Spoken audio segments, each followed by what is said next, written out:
The dicey relationship between one-time close allies turned political foes, Prime Minister Raila Odinga and Eldoret North MP William Ruto, went a step further today, with Ruto apparently paying the price with a demotion in a move that was clearly engineered by the Prime Minister.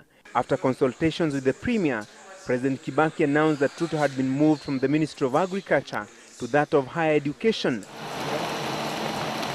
Dr. Sally Kosgei, a close ally of the Prime Minister, replaces Ruto at Kilimo House. Technically, it's a horizontal transfer for Ruto, but it cannot be lost on observers that higher education has always been a department in the Ministry of Education. Only recently, Raila suspended Ruto and his education counterpart Professor Sam Ongeri over the alleged maize and free primary education scandals, only for President Kibaki to overturn the Prime Minister's decision. I want to ask the Prime Minister to be man enough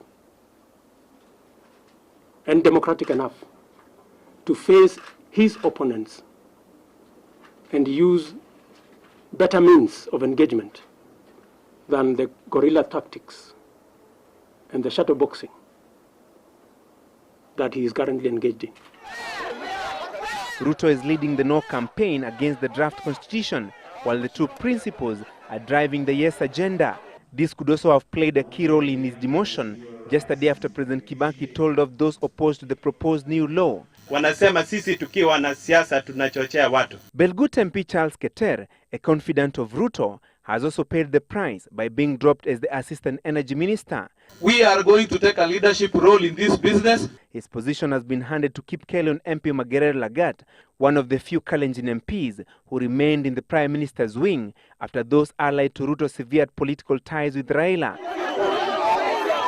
In other changes, Trade Minister Amos Kimunya will now hold brief at the Ministry of Transport, awaiting the outcome of the forthcoming by-election in Matuga.